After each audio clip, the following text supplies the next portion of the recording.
Welcome to another exciting episode of Have Game Will Travel. I'm your host, Bennett Newsome, also known as DamnitBennett out there in the gaming community.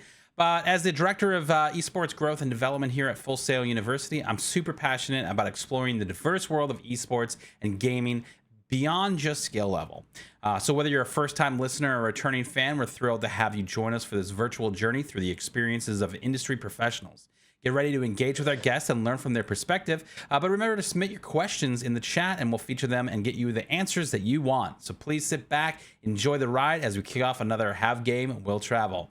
Today's guest, we have Emma Rose on the stream. Emma, welcome to the stream.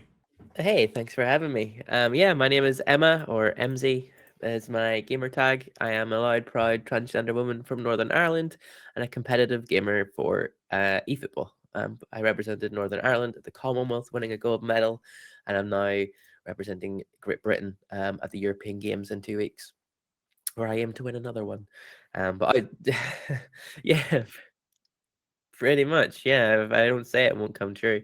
And then outside of that, I do a lot of like talks on diversity in esports, careers in esports, how to handle hate, coping with being LGBT online, and different things like that. So it's a pretty fun space I do. Awesome. Well, welcome to the show. I think I unmuted both of us and then I muted myself again. So I maybe messed that intro up, but talk to us a little bit about your journey in esports here and kind of how you got started. Yeah, so basically I've been a lifelong gamer like since I was tiny. Starting off with like Alex the Kid and Sonic and Mario. And then I discovered the first Call of Duties where I really sort of like I joined a clan online, and when I played competitively and scrimmed, my weekends were just spent scrimming 5v5 search and destroy. From there, Counter-Strike, CS Source, CSGO, Yeah. and then on to Valorant. And then I was basically lucky enough to fall into the opportunity to represent Northern Ireland at the Commonwealth, although playing eFootball, a sports game, not an FPS, and basically won and have just been thrown into the deep end since last August. And it's been life-changing and some of the best times of my life. That's awesome. And so obviously you had interest early on in gaming and esports, and now that kind of changed your path, pretty drastically, right? Yeah, definitely. Like I worked a typical Monday to Friday office job. Yeah. Where I didn't really care about the work I was doing. It was just a paycheck to get me by. And now I actually get to work in something I'm extremely passionate about, and I enjoy every second of it. And I get to give back as well. Talking to other people about their journeys and helping them sort of discover themselves and be themselves online. So. Yeah. That's awesome. I mean, you're doing some great work. We actually got a chance to meet last year in Las Vegas at the Esports Awards. It was fantastic time. So it was great catching up with you. For sure, my first and only time in America. Yeah, it was to freaking Las Vegas. It was one of the best trips I've ever been on, if not the best trip. That's mainly awesome. Because of the company. Yes, you guys were all awesome. It was all you guys. You were definitely so cool. Lots of fun in Las Vegas, and obviously, I feel like you have a pretty significant, memorable kind of gaming experience. But is there any other things outside of winning the gold medal that was really memorable for you, or maybe influential that kind of shaped your career? I mean, there's been a few things since. I've always been a massive Counter-Strike fan. Yeah, it was my main game for years. And I got interviewed by Freya Spears at the Commonwealth, which was like I was just starstruck. I didn't really know how to cope with it. And then recently I got interviewed by OJ Borg, who again is another fantastic Counter-Strike host. And like he interviewed me, and again I was just like, what on earth? How has this happened? So that sort of really like blew my mind a little, that I was then talking to people I'd watched on TV for years. Yeah. And it really sort of like cemented into my mind that that's what I want to do and what I want to be part of in the esports world. And I want to do more hosting and panels and like giving back as much as I can, really. outside of that, I grew up in a LAN center. Okay. So we used to have a gaming center in my town called Game the World. And like I ended up working there. But from when I was 13 to like probably 19 or so, we would have spent pretty much every day of our lives in that place. Running competitions. We had 3 tournaments a day, so I got to like learn how to play the original Dota, League of Legends, Call of Duty, Counter-Strike, MOBAs, FPSs, strategy games, World of Warcraft, like everything. I got to experience it all. Yeah. And it was even casting way back when. And sadly, if we had a thought about, I think like hindsight was obviously great, but if we had a knew back then and we had a like live streamed all the stuff we were getting up to in there, or like even recorded like our castings and stuff, then it'd be a completely different output today. Yeah, that's the thing that I hear a lot from especially content creators is like I wish I would have just done this sooner. I remember Justin TV, and I wish I would have just actually started streaming then until when I started. And obviously, like you said, hindsight. But I think part of it is like when I'm starting now, and now I'm building that existence, right? I'm trying to continue to be consistent enough to then have time on my side, because that's you can never go back, right? You always have to exactly. Go Exactly. And hindsight is a wonderful thing, but kind of useless at the same time. Yeah. So if only I had have known about that. Well, he didn't. So move on. Absolutely. So gaming was a huge part of your growing up and formative years. College, talk to us a little bit about your educational background. So educational wise, I went to Northumbria University, which is in England. And I studied computer science whilst playing in a band. And that was my whole college experience, was going to my lectures, doing my coursework, and then going out and meeting other people. There was literally no gaming involved, which was sad, other than in my apartment. But again, hindsight, like the fact that now there's so many esports courses you can study and stuff. Like I wish there was something like that available, but no, I just went in with the traditional computer science, did my time, got my degree, and then left and never used my degree. Unless you can't excel. Well, I feel like there's things that you learn maybe that you're now translating to. Oh yeah, definitely. Like doing, my right? business management skills and like there's loads of like little random bits of like programming and stuff that just makes it so much easier when you're like coming to like program your Twitch stuff and your content and all that kind of stuff. So there's definitely transferable skills, and it was such a good time in my life, and it helped me like grow as a person, because it was like I lived on my own away in a different country from the rest of my family, so I had to learn to grow up quick. Definitely, yeah, no, and I think that's part of it. Coming from a music background myself, you kind of have this new family, right? That you travel with and play music with and create with, and yeah, definitely. And it's a different life. That's like my performing side. So like, I went from performing arts for A levels to college for IT. So it's like I had to still get that creative output, and which I now do online on Twitch and stuff like that. So that's awesome. So let's talk about the inaugural Commonwealth Championship, which you won a gold medal in. I actually got to see the gold medal. It was very cool. It is. Where's my camera? It's right there. There you go. Talk to us about that experience. I mean, it was the first Commonwealth Games, I guess, right? And how did you find yourself there? Like, you talked about falling into this. What kind of describe that whole experience? Yeah, so it was so the Commonwealth happens every 4 years or something, and it was like, unluckily for me, it was in Birmingham this year, which is like just over the water in England, and not somewhere fancy like Australia where it would be nice and warm. But basically, I got an Instagram ad sent to me, looking for female gamers in Northern Ireland, and I was like, well, first of all, I'm transgender. Is that going to be an issue? Because in Northern Ireland, it is still an issue in very much most places. Across the pond, but sorry, I got distracted. That's okay. Got distracted by chat, damn it. Jackie. So yeah, so I was like, I'm transgender, is that an issue? And they're like, no, it's not a problem. You're a woman. That's all that matters. Right. And I applied for it, and eventually I got through. And they were like, yeah, we'd love to have you. I asked to play Rocket League or Dota, and they were like, do you have a team? And I said no, because I didn't have anyone else I knew that played those games.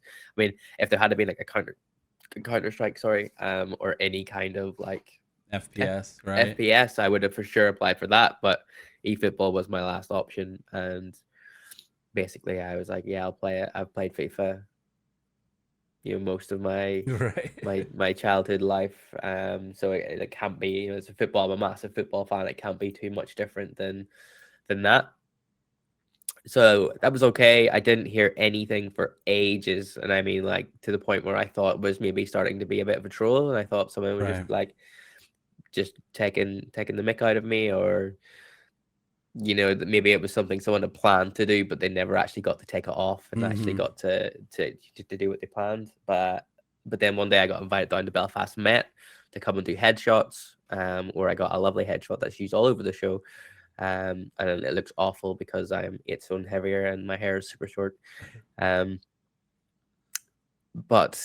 once I got there and I got my jersey, my first jersey for the photo shoots, which is just an Ireland one, is when it all started getting real. Yeah. And then I was lucky enough to make it through, get the qualifiers through, get the group stages and all sorted with over in Birmingham, and got placed as the top seed of the whole groups, which gave me a free pass straight to the final. So I knew the day before that I already had at least a silver medal. Which was great. That's but incredible. Then the pressure was on, because I was like, well, I can't lose now. I can't now get a silver medal.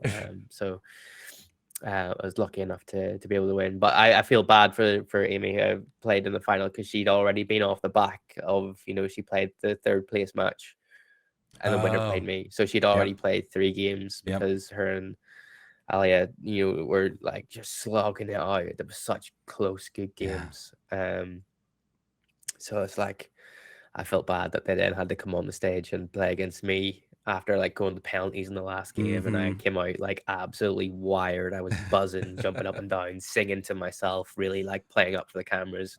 And I was just like, there is no part of me that can possibly lose this, because it means too much, not just for Northern Ireland and for me, but for trans people and for the LGBT community. I was like, this is too big of a opportunity for someone like me to really showcase that I'm here and I belong and that I'm gonna win. So as soon as I stepped on the stage, I don't really remember what happened next, but I've watched it back I watched it back a few times, and I have the medal to prove I definitely was there. So it was unbelievable.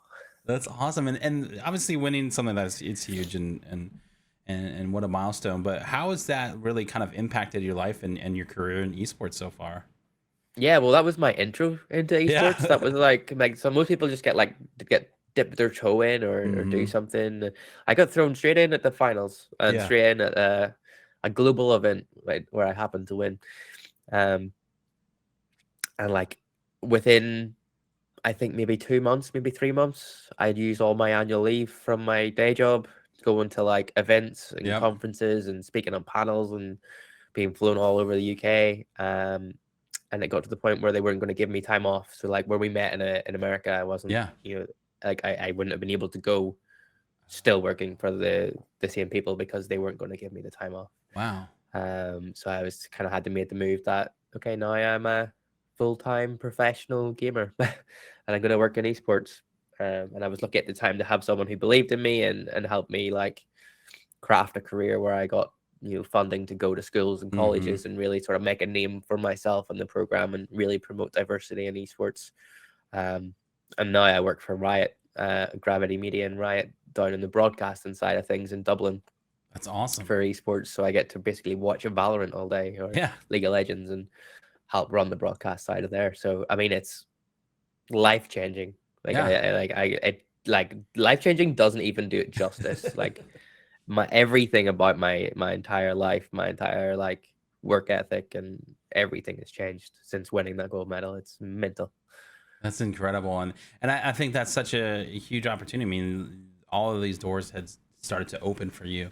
and this new path was forged, which is pretty incredible. And for yourself, I mean, ever since meeting you, and obviously we followed each other online and paid attention to kind of your journey and what you're doing, and you're a huge advocate for diversity and inclusion in esports. What kind of steps must be taken to create like a more inclusive and welcoming environment for unrepresented communities? Well, I think we need everyone in the scene at the minute to really stand up for them. Yeah, Stand up for us, or should I say? yeah, Like it's not something that we can change ourselves. It's something that everyone needs to take part in, and everyone needs to like shout for a better, more welcoming environment. But that being said, I mean, it is getting better. hmm, Daily, it's getting better, and you get more and more publishers and big companies wanting to run female-only events. Like yeah, you had with the Rocket League finals there in DreamHack in Dallas, yeah. with the female Rocket League, and it was. Did you get to go? We did, yeah. Jacob Nachos and I were there, Nice. and it was a great experience, a great event. We're big fans of DreamHack, I think, because you can go and watch so much Yeah, esports. You know, we watched CS:GO, then we watched Collegiate Rocket League, then we went to Halo, then there was a fighting game community, and then we had the women's Impact for CS:GO, and they had a 500K on the line. Like it was just such a crazy event. yeah, and that's what we need. We just need more stuff like that. Yeah, And I know it's hard to do because it's obviously a massive budget that yeah, goes into right. that, and massive sponsorships and prize funds and paying for players and stuff like that. But that's really where we need to keep going is like running the marginalized communities, running that group and helping them get more involved Yeah. and feel more welcome. I think a part of it is that the female scene isn't. It's almost seen as a lesser form of entertainment, which couldn't be further from the truth. I Right. mean, and Yeah. if you just look at like the player wages, the top female players are paid, like at 1% of what the top male players are Right. paid Yeah. for, and the input and the sponsorship and the commitment to growing the smaller scenes just isn't there as much as it Hmm. is in the men's. So, I mean, what like literally I've talked about this a few times, and what I would love to see just to prove that theory wrong is like a Master League or a Champions League Hmm. in esports. So say let's take Counter Strike, Right. or I work for Riot. Let's take Valorant. Sorry. Um, Right. sorry. Let's take Valorant, right? You have your EMEA, your VCT, which is on at the minute. It's over in Tokyo. So after this is done, why don't you check like the top game changer teams, which is the female round Valorant, Hmm. and the top VCT teams, and have them in like a charity tournament where you mix and match the teams so Yeah. that like you take like 3 players of Fnatic and you match them up with like Foot Female or like G2 Yeah. or Guild or any of the teams, any of the female teams, and you match them, and you will soon very quickly see that the female players are just as good, Yep. if not better, than a lot of the guys. And that's probably me just being biased because I like to think that girls are better at everything because we are.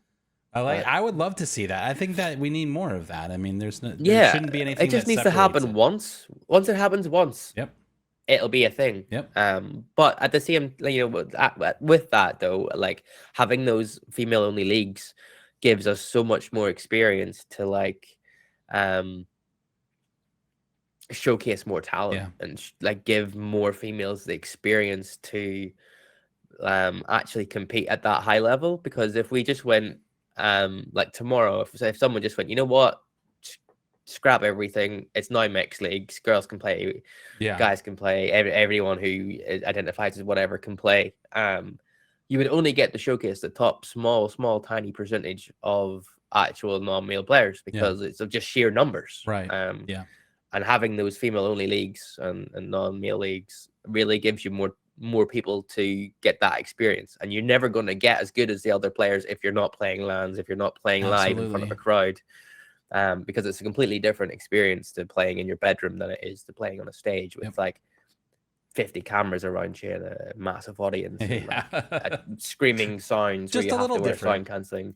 Yeah, it's marginally, it's Yeah. not too much different, but like, and like if I was to play here and I was like stressed out, I can look to my left and I have all my comforts, all Yeah. my stuff. And then when you're playing live on the stage, you look to your left and there's just like faces of strangers you've never seen before, and like, just all screaming at you. Yeah. People like fans and lights and cameras and production crews all like screaming at you, that like people who think you should win and want you to do better. And you're like, oh no, what do I do here? So I think like we still need those tournaments. We need more of them, but they are ultimately a means to an end, in my opinion, until we can have the mixed leagues. Yeah. Well, we got our first question from Jacob in chat here. It says you've participated in esports events all around the world. What are some major differences in the countries that you've been to? Well, beside the food, because everywhere you go, the food is so different. I mean, I've only competed in the UK, which is annoying because that's where I'm from. You know, I never got to go somewhere to do it, but I am now going to Poland in 2 weeks. So, I mean, in 2 weeks, I can tell you what the difference is from like competing in the UK and competing in Poland. Yeah, and that would be exciting for sure. Oh, I can't wait, honestly. But I think like the different countries outside of the game is where the difference will be. So, like working in broadcast now, I've done a few productions, and like the arenas and the esports arenas and the setups are all very similar. You know, they all feel like familiar to the players to the point where they can come in, you know, you have your 5 desks and so on. So I think like other than, you know, the outside sort of like culture and comforts, and then the different crowds would be the main things, like, you know, the different fan bases, because over in Tokyo at the minute, the Valorant fan base is insane because Valorant doesn't often get to go to Tokyo. Right. But if you go back to the EMA Masters, where it was the Berlin crowd, you know, Valorant's always in Berlin, so the crowd wasn't as big as it is in Tokyo right now. And I think that's where the real differences come in, because different cultures are more into esports than others and have a more of a routine. So like the UK was just like, oh, esports, yay, sweet. No one really cared. Just another Saturday, you know, no big deal. Yeah, it's just oh, look, there's people doing stuff. Who cares? Whereas in like Berlin and in Tokyo, it's like, yes, esports, let's go. Yeah. Because it's recognized as a, you know, traditional sport over there, and it's got massive following. Where in the UK, it still feels like kind of a secret club. You don't know about esports if you're not in esports. Yep. 100%. It's kind of similar here in the States, and you know, it's obviously growing and expanding, and more people are starting to realize that. But it is very different than it is over there. So I'm excited to continue to see the growth and see what comes of it. But yeah, well, you guys are doing great collegiate work. Like every time I go on Twitter, I just see more and more like collegiate esports. And I'm like, why am I not 20 years younger? I mean, not 20 years. That's 20 years younger being like primary school. But like, why am I not younger? Why am I not living in America? I'm like, I want to be part of this so badly. It is pretty neat to see, especially the community come together and do great things, you know, and really create opportunities like you were talking about earlier, DreamHack and watching the Collegiate Rocket League. I mean, that was a really impressive tournament, and you know, just seeing not only the students that were there, but you know, fans of each school that came to DreamHack to support. Like, it was a really neat event. So we're blessed and honored to be able to be there to see that, and you know, obviously want to continue going to those things, which is always fun. But with events, you start to kind of branch out a little bit. You became a ambassador for Fem Gaming.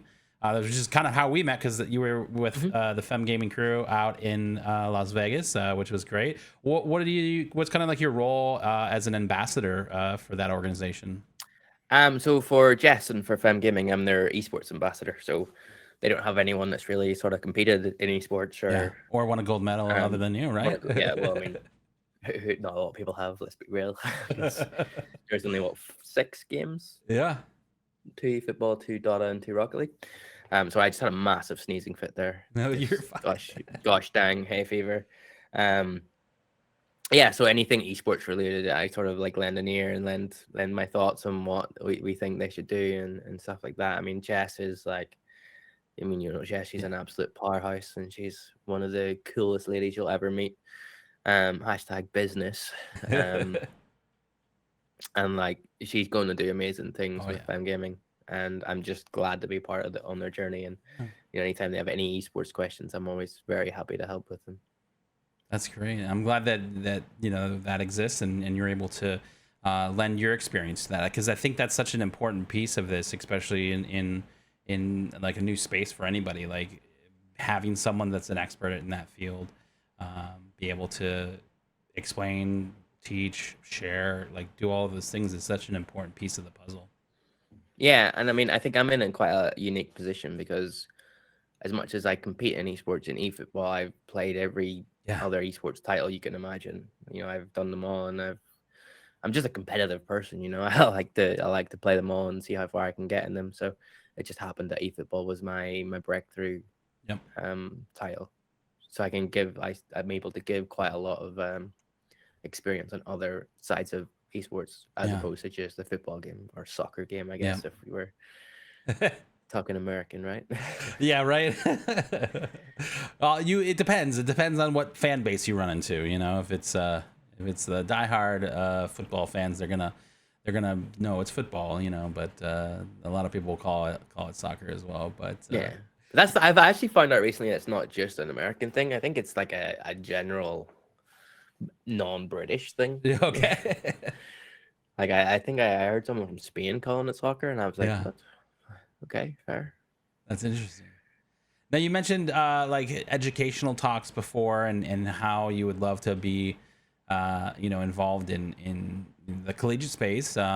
You've done some kind of talks and some speaker sessions in that space. What advice do you normally give to people that are interested in pursuing careers in the gaming and esports industry?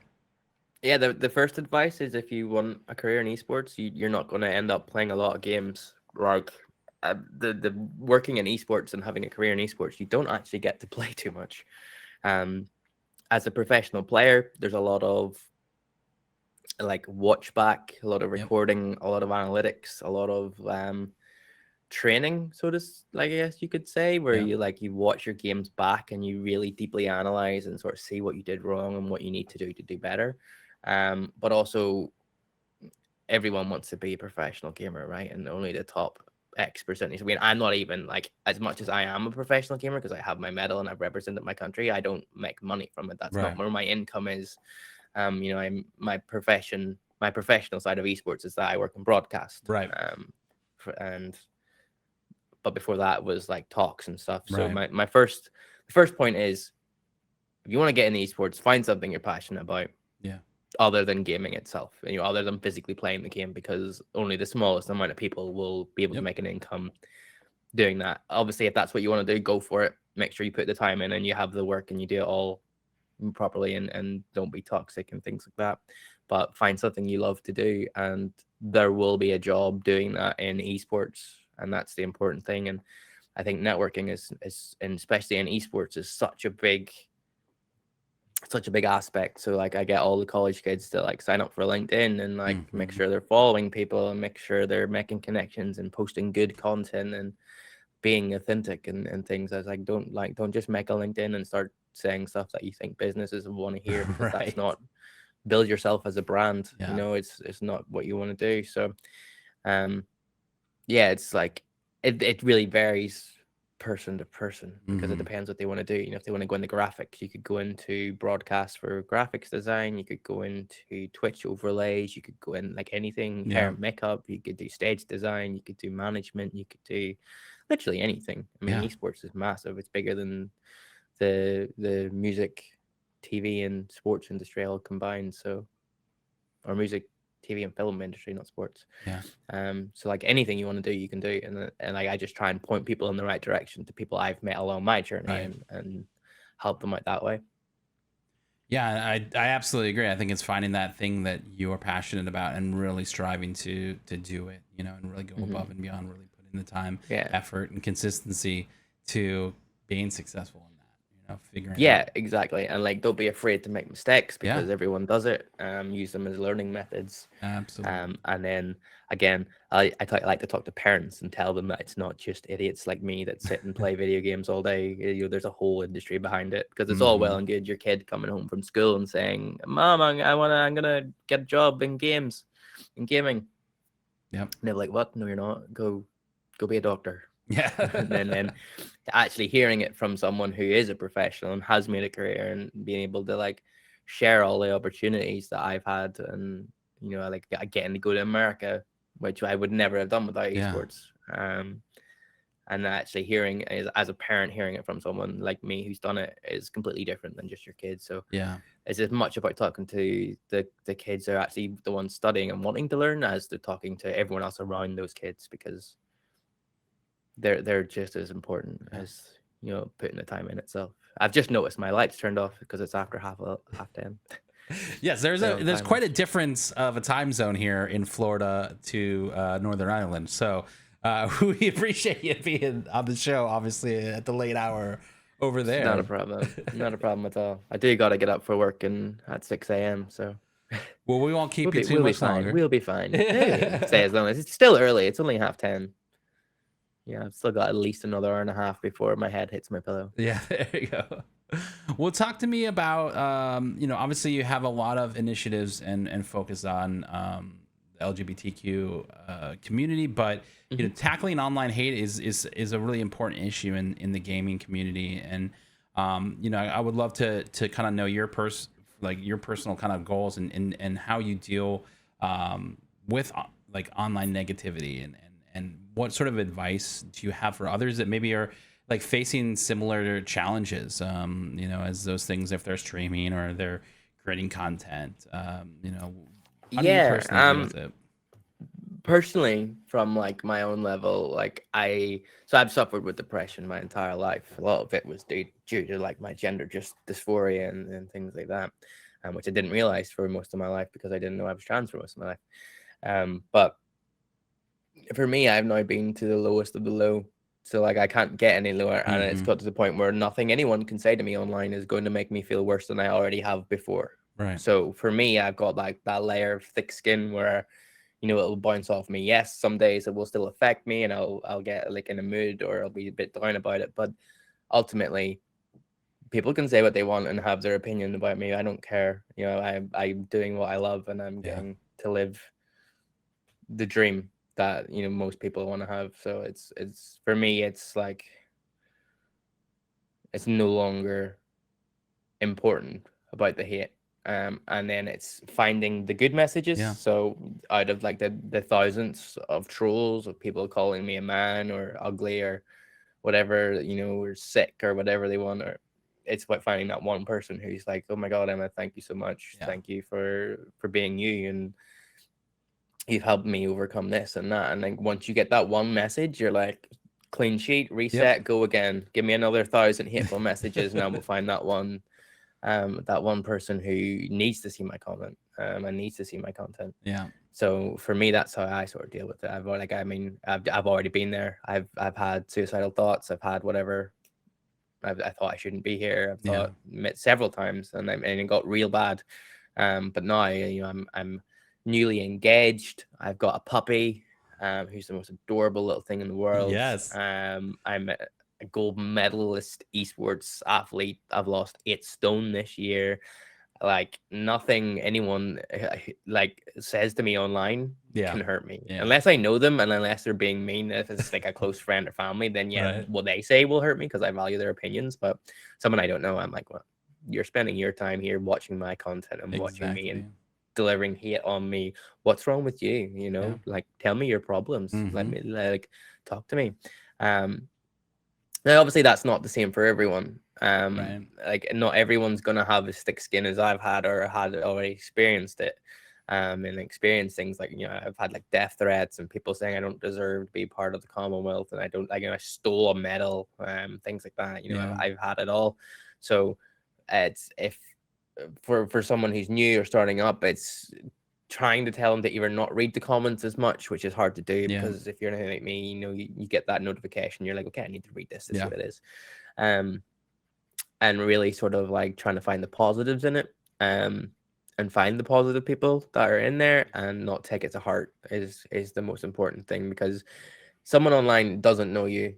I mean, you just got to look at it like this person has never met you, they've never seen you, and they're taking time out of their day to comment on your post. whether it's hate or whether it's Yeah. positive messages, it's all boosting your algorithm. Exactly. It's going to be seen by more people. And eventually, the more hate you get, the more positive messages you'll get, to the point where then the positives will overcome the negatives. Yeah. And sadly, there's just a lot of idiots online who think they're funny and hide Yeah. behind a keyboard, and you just have to not take it to heart. I also recommend counseling. Like I get regular counseling, because your brain is a muscle just like every other part of your body. And if you train any part of your body, why don't you train your brain? Absolutely. Even if you feel like you are the best you've ever been, go to someone, go to a therapist, talk to your therapist, and tell them why you feel you're the best you've ever been. And that will just really cement that feeling. Like, it's just a muscle. You have to work about it. Don't hold things in. I held things in for nearly 30 years, and bad things happened. So talk about your feelings, and it really helps with like a therapist, because they're someone that is just your therapist. You have that complete confidentiality. Anything you say to them is going to stay with them.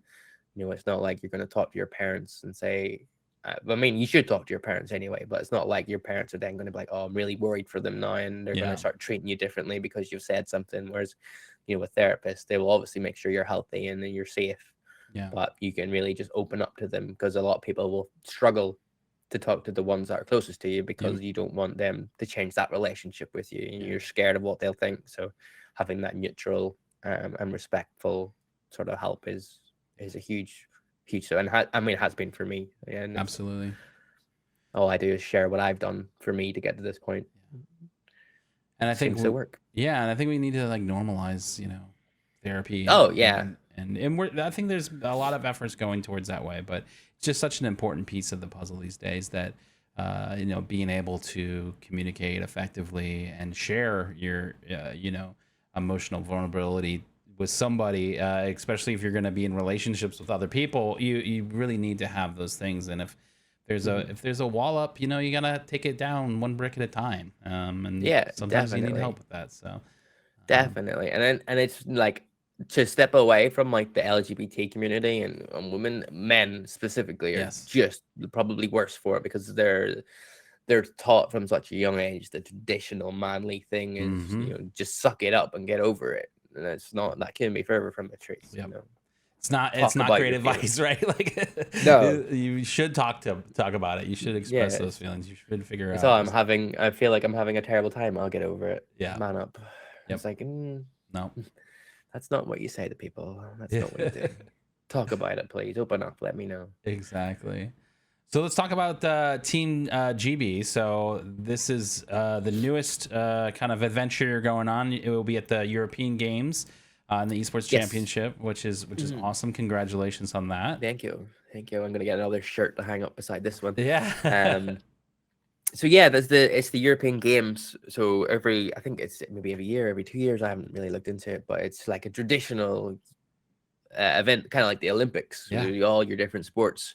And this year we're having esports, and we get to be part of the closing ceremony. They're actually, so with the Commonwealth, just to compare the two, Commonwealth, the esports was very separate. It was like you have the esports Commonwealth and you have the Commonwealth. The esports Commonwealth, it's part of the Commonwealth, but not part of the Commonwealth at the same time. People didn't really give it as much respect as I think they should have. Whereas the European Games, we're going to be standing there side by side with the other GB athletes, and we're going to be in the athlete village. We're going to be experiencing everything like the other athletes would, which is insane. And I could end up being on a podium with other athletes from like traditional sporting backgrounds, and like there's some cool sports as well. And then it's just a completely different experience, and it's another step for esports to become more mainstream. And like, I definitely don't think esports needs things like the Commonwealth or the European Games to survive and to flourish, but it can only amplify it. Absolutely. And I think it's a great thing to see. And I think GEF, the Global Esports Federation, are making great steps to really push that and really get esports as sort of mainstream as they possibly can, without losing what esports is, which is nerdy kids playing games. But yeah, it's like, I still can't believe it's happening. I'll be honest with you. Did you ever think that you would be like a role model for women and LGBTQIA plus folks that are in these communities? Like, did you ever think like, hey, this No. is where I would be right now? No, never. And I mean, I hate calling myself a role model because I'm the kind of person, right? If we were working together and we shared an office, okay, if you're gone for any amount of time and I'm left on my own semi-bored, I'm gonna start messing with Of your stuff. course. Like you're gonna come back and your chair's gonna be upside down, and I'll be sitting there with a massive grin just waiting for your reaction. Yeah. So like when people say I'm a role model, I'm like, but I'm so immature and I just like to have fun. Don't call me a role model because that makes me sound grown up. But also I get what they're saying. Like, and role models can have fun too, right? But no, it's not anything I ever imagined that I would have the opportunity to do and to be a part of, or even like people would want. And I think because I'm so open about my background, Yeah. about my transition, my mental health, my weight loss struggles, like literally, I'm an open book. You can ask me whatever you want, and I'll tell you. I think that's what's really sort of amplified me to this point. And yeah, I'm not gonna stop from there. And yeah, I'm never gonna grow up, Yeah. and I will live in Neverland. That's the best part is, you can continue to do, what you're doing and help evolve the opportunities for the next generation of folks and being that representation really it does matter and I'm really excited for you and I can't wait to see the outcome and hopefully there'll be another medal on the wall next to that one for you in the near future here. Hopefully, and hopefully it'll be less banged up. Yeah. I got a bit drunk and took my medal out and took it everywhere with me. Like I took it to Vegas. So it's very scuffed, very damaged. But this next one, if I get one, will be a bit more looked after for sure.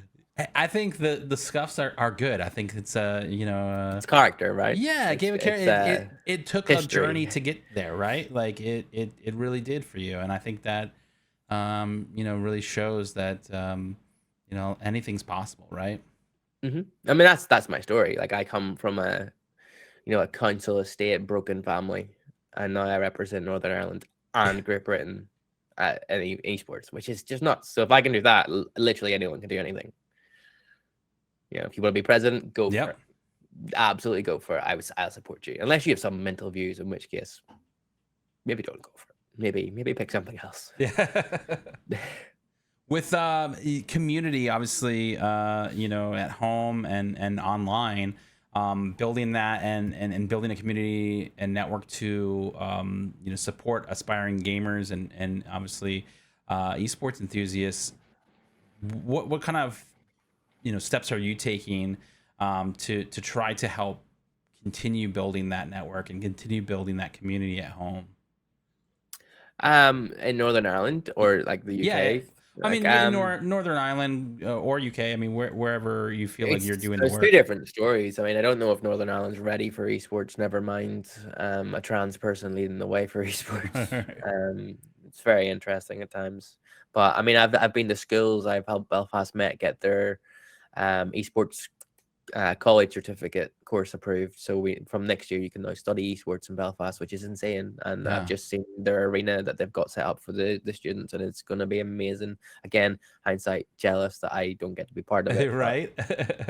It is what it is. I get to do it on stage anyway.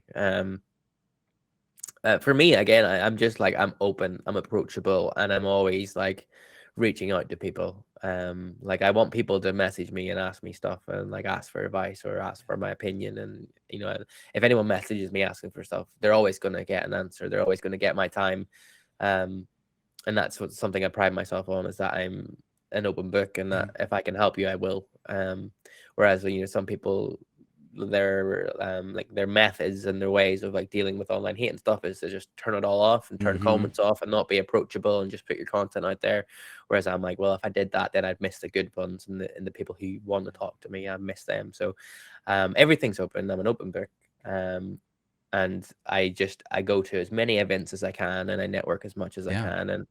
And like last week I was hosting a stage in a Digital DNA in Belfast, which is like just down the road, and it's one of Northern Ireland's biggest like tech sector events. So we had loads of people from all different backgrounds, and I was just there welcoming them all, telling them where to go, making new friends, talking about esports, talking about everything. So for me, I just try to get out and about as much as possible.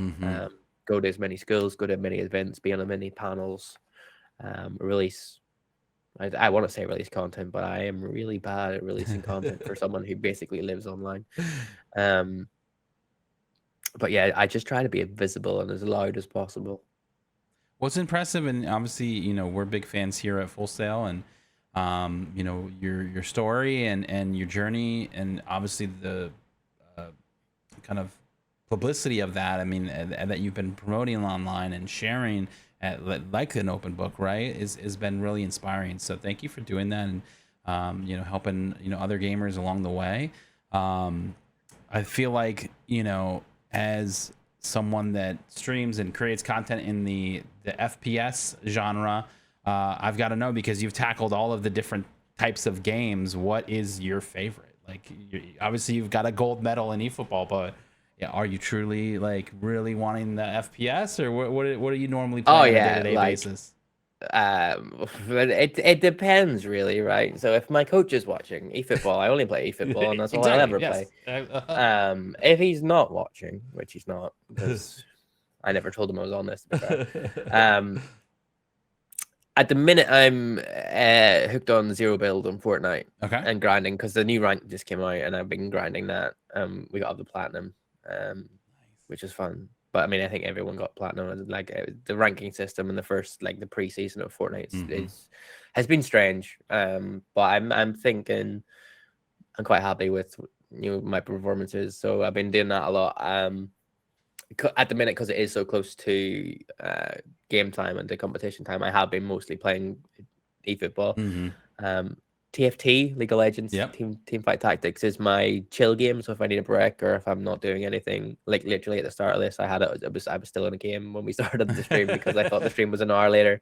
So that's my like just casual chill, sort of like not have to do anything. But CS2, I'm looking forward to CS2, and depending on how I go in Poland, I may try and move into competitive CS2 and get on myself on like a Game Changers female team and see what I can do. I love eFootball, and I love normal football. Like, I'm a massive football fan, and the opportunities that eFootball has gave me, I will never take for granted. However, the nostalgia and the passion and the love that I have for FPS games way overpowers everything that eFootball could ever do for me. So to be able to play that professionally, or even not professionally, but like at a super high competitive level at an event or at a LAN, would be something that you would only like just blow my mind even more and really give me that sort of time. So CS2 and Valorant. I mean, if someone wants to put me on a Game Changers Valorant team, I'm in. Let's go. Sign me up.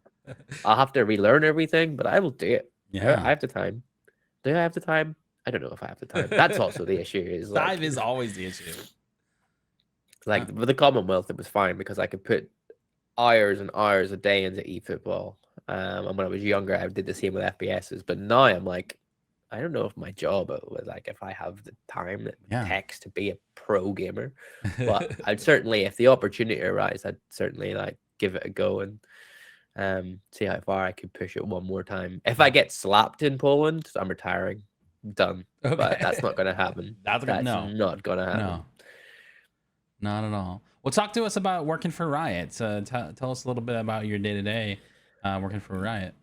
Yeah, so I got hired by Gravity Media, who are broadcast partners for Riot in Dublin, which is in Ireland. So it's an hour-and-a-half drive every morning, which it sucks, but it is what it is. It's a great job and a great opportunity. And we basically work on all the broadcasts. So any sort of live stream for Valorant you see, or League of Legends, you see, if there's a big production in it, it's coming from us in Dublin and then sent out. I say that, and I've just went on and seen there's a League of Legends LCS is on. We're not doing League of Legends at the minute, but the Valorant majors in Tokyo is basically shipped. Like, it's all set up, it's all broadcast to us. We have our top team, which set up like all the servers and like send out all the ports to whoever needs to get a share of whatever pictures or feeds or whatever. Right. We have our audio department, so making sure everyone's hearing what they should hear, what the people at home are hearing, what the talent and the venue are hearing, what the stage production's hearing, what the players are hearing, like literally everything. I'm currently working on graphics, so if you're watching a stream and it comes up, like whenever it's like if it was me and you talking at an analyst desk and you seen like our Twitter tags fly at the bottom of the screen, I'd be in charge of like doing that and creating those, or like timeouts, or like full screen stats and post match analysts, and the analyst desk can be like, okay, can you get like a post match review of these two players, and I want to see their KD ratio and their headshots or whatever. Right. And I'd have to go and very quickly make that up for them, and then fly it for them so that everyone sees it live on screen. But it's so fun. Like, it's honestly, like, I get to just watch esports all day. Yeah. And obviously be part of the live show. So like, it's like, it's not like I'm just sitting there being like, yeah, I'm getting paid to watch this and do nothing. I'm actually like involved in the show and working on the show and making the show better for people at home. So it's like, it's so fun. And I'm so grateful to Ali for giving me the opportunity to come and work for them, because I don't come from a broadcast background. I come from a purely esports background. And again, I'm just a chancer, so I just reach out to people and ask them for opportunities. And Ali's taking a risk of me, and I'm loving it. That's fun. Fantastic. That's huge. And everyone from Riot is great. Like, the building is split between Gravity Media staff and Riot staff. So Gravity Media is us that run the broadcast, and then there's Riot sort of supervising and overviewing everything and helping us where we need to be. And like, everyone is just so friendly, and it's so fun. That's incredible. Well, I want to give you some time to obviously promote, anything that you want, where people can contact you, how to get in touch with you, all of those things. But I did have one kind of final question for you. What advice, would you give to any students that are about to graduate, that are looking to go out into this industry? What sort of advice would you give them, as they venture into this world? Be patient. So like, you're not going to leave college and instantly land a job in esports, or your dream job in esports. Do a lot of networking. Like, I honestly cannot like express how important networking is. Like, I'm on this podcast now with you because we met in Vegas through networking. Like 90% of every opportunity I've got is because I've just like started talking and making a name for myself and reaching out to people. So network, go to events, go to conferences, go to everything you can. You should already be doing that anyway, in your free time from college, if you're serious about wanting to get a career in esports. Build a LinkedIn, build your business network, build yourself as a brand. Don't be toxic online, especially if you want to be involved in any sort of team or org, because they all do the research, and if they see a tweet from 3 years ago where you've like used some sort of slur, or you've been any sort of nasty person online, you can kiss your application goodbye. Like, it's gone. Like, orgs and teams cannot risk that type of behavior, and nor should they. So make sure you're right on socials. Make sure your socials are living up to what you stand for as a person, and just be patient and take your time, network, and you will grow. And if you're passionate about it, you will eventually find your spot. Absolutely. Well, thank you so much for joining us tonight. I know you're not feeling great, and it's late over there, so we really. It's been a long day of sneezing. Like, my nose, like how red my nose is. I'm saying you off camera or off stream that like I've like whacked up the red balance off my camera so that you can't see just how red it is. But yeah, it's been a long day, but I really appreciate you having me on the podcast, and I didn't want to rearrange again. So, well, absolutely, I was always coming on. Yeah, absolutely. Thanks for being here. And where can they find you? Where can they reach out to you? At Emzii192, so EMZII. It's normally on the sign, but it's a bit blown out because of the red balance. So EMZII192 on every social media platform. I have got the tag on them all. So yeah, my DMs are open if anyone wants to follow me or ask questions about literally anything appropriate. Then yeah, come and chat. Awesome. Well, thank you And guys make so sure much. you watch the European Games. Yes. Because it When will is be streamed that? live on at 29th. 29th. And it'll be streamed live on Twitch, I imagine, on YouTube and things like yes. Awesome. Well, thank you so much. And guys, thanks for watching this episode of Have Game Will Travel. We will be back. Yeah, have a great rest of your evening and take it easy. that. Bye.